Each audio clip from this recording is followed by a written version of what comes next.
SEO and how it can help you get more traffic for free from this platform. I'm consistently getting about 70,000 outbound clicks to my website from Pinterest account that has over 10 million monthly viewers.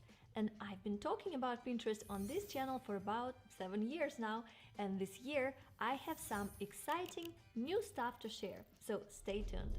This video might end up a bit longer than usual, so feel free to use timestamps to watch the parts of the video which are the most interesting for you. Let's start by definition of Pinterest SEO if you're new to this.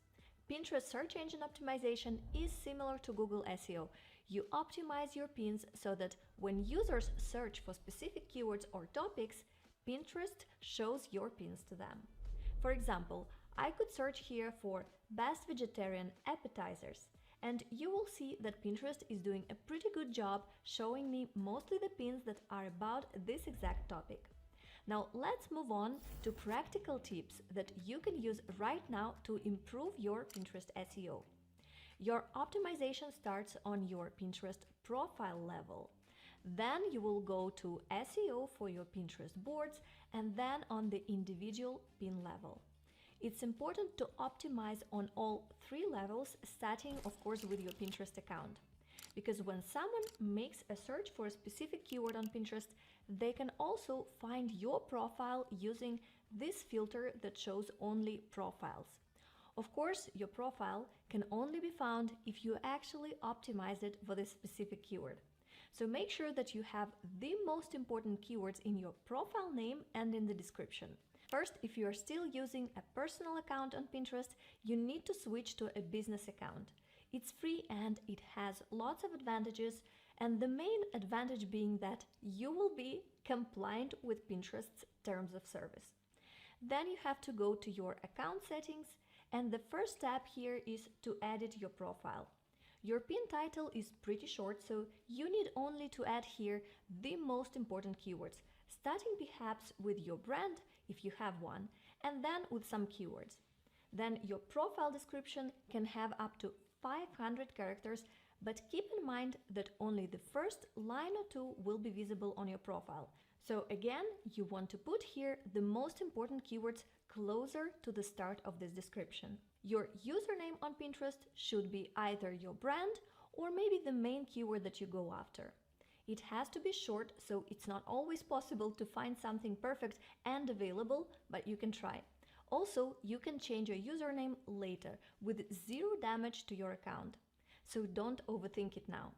Then you need to claim your website URL. Or you also have an option to verify a Shopify store with a free app. To verify any other platforms and types of websites except Shopify, you just need to click on Claim Your Website, and to do this, go first to your Pinterest settings, click on Claim, and follow the steps to claim your website. For those that are using WordPress, you can choose the option to add an HTML code in the head section of your site. And to do this, you could use, for example, WP Code free plugin, which was used to be called Insert Headers and Footers. This plugin will make it easy for you to add the required code to your site's header. Don't worry, it's a simple copy and paste process that will help you easily add the code in the head section of almost any WordPress theme. Or you could use any SEO plugin on WordPress. It could be All-in-One SEO, Yoast SEO, or Rank Math. All of them allow you to add the Pinterest code for website verification. For example, in Rank Math, to find this, you will need to go to General Settings, then click on Webmaster Tools, and here you will find, among other tools, the field for Pinterest verification code. Claiming your website on Pinterest boosts your account's authority and trustworthiness in the eyes of Pinterest, so it is an essential step to optimize your account. So go ahead and claim your website to kickstart your Pinterest SEO from the beginning. Now let's move on to the next level. It's your Pinterest boards. How do we optimize them for SEO? One of the first things that you want to do is make sure that you have a good board title and description that includes some keywords related to your niche. When I work on this step for a brand new Pinterest account, I usually start doing some competitor research. You can do it for free using Pinterest's filter to find the most popular profiles in your niche. Have a look at their boards and their pins, make a list of topics that they used as their board titles. Or you can save yourself some time and use PinClicks. This is the new tool that I added to my SEO process on Pinterest this year. If you know about Google SEO, probably you have a list of SEO tools on your mind. But for Pinterest, there was pretty much nothing on the market for many years. A few Pinterest keyword research tools that existed would actually get search volume for keywords from Google, so it was still not fully reflecting the situation with search on Pinterest. When you're setting your Pinterest account, you are spending most of the time doing keyword research and competitor research. So in my opinion, this is the best time to use the 5-day free trial of PinClicks, which you can get through my affiliate link in the description below. If you use my link, I will get a commission at no extra cost to you.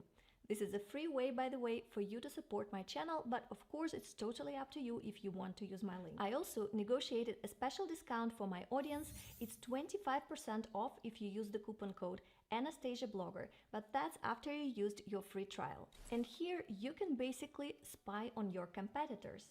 Just find a few profiles in your niche that you think are already doing great on Pinterest. Maybe they have high monthly viewers. Maybe you just like the way that their pins look. Then you just need to insert their username here in PinClicks in the tab Account Explorer. And now we can see a lot of data that's not available on Pinterest publicly. You can see which keywords this account ranks for, which are their top pins, and soon they will also add the top board lists for these profiles as well. If you already have a website or blog, the best way to go about your board titles is to create at least one board for each category on your site. To create a board, first go here to the Saved tab on Pinterest. That's where your boards will be always located. Find this red plus button on the right side and create a board. Here it will ask you only for the board title first. It should be short and focused on one specific keyword. Generally, my advice on Pinterest is to not go after narrow and long-tail keywords, especially in your board titles. Boards are supposed to be collections of ideas related to a specific theme. As a collection of ideas, it should be broad enough to allow you to save their multiple pins targeting more granular leveled keywords. Once your board is created, click on these 3 dots to go to the board settings. And here you can add a board description. You have up to 500 characters here, so you can include many related keywords. To find them, you can use Pinterest's search bar suggestions and also these suggestions below the search bar in the colorful boxes. You can manually copy them one by one and insert them in any AI text generator. Even the free ChatGPT version will do this job and generate a board description that includes these keywords naturally. The next step that I recommend to all new accounts is to save popular pins that already rank high for the focus keywords on each board. This will help you bring the right keyword context to each new board.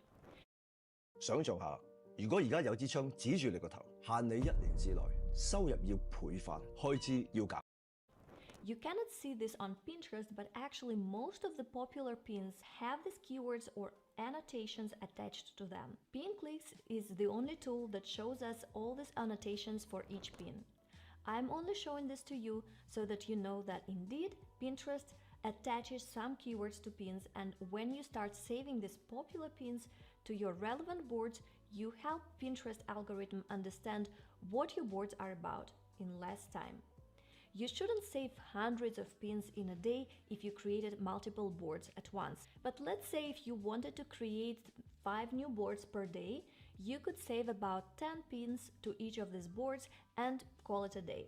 Then come back the next day and continue repinning from other accounts until you have at least 30 pins on each new board. Now, if you want to dive deeper into this topic of Pinterest SEO, I have a free on-demand class. I will drop a link to it in the description below. You can watch it once we're done with this video. I also have a paid Pinterest course. It's totally up to you if you want to join. But the best part about it is that you get access to me personally, and you can send me your questions and doubts in a Facebook community for members of this program only. You will find the link also in the description below. Now let's talk in more detail about keyword research on Pinterest.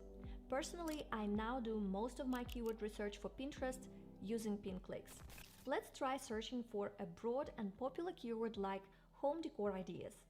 When you search this, you will see even more keyword suggestions pop up. You will also notice a red scale that shows how relatively popular each keyword is. Now here is something most people don't know. Pinterest recently started showing search volumes on specific idea pages.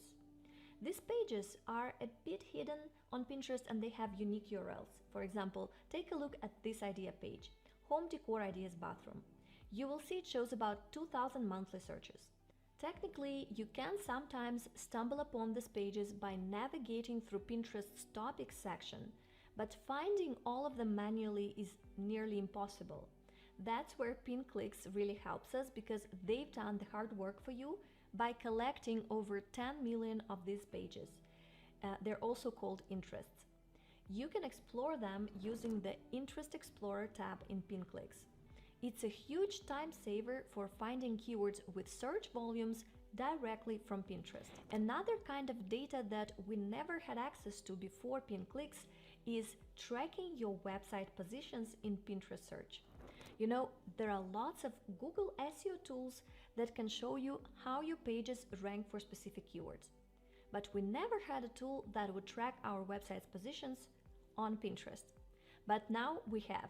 We just go to Rank Tracker here, and PinClicks is currently the only tool that lets you track your rankings on Pinterest, and it shows the positions as if you were a logged out user. This means that your personal search history doesn't influence the results. Each ranking comes with a date showing a snapshot of where your site stood in that time. Keep in mind, rankings often will fluctuate. Pinterest updates its algorithm frequently, so it's normal for pins to drop and then regain their positions in a few days. PinClicks handles these updates automatically, so you don't need to refresh anything manually. If you want to learn how to use PinClicks, I actually added a whole detailed tutorial about this tool to my course, so you're welcome to join. Use the link in the description below. Or if you're already a member of my course, then you just need to log in and check the SEO module to watch the new lessons. Now let's move to the next level. It's SEO for your pins. Keep in mind that Pinterest often is testing different interfaces on different accounts at the same time. I actually have one old account with old interface that doesn't have a few features in Pinterest pin creation tool, but since these features are missing, they probably are just optional anyway. When you create a pin, you will be asked as a minimum to add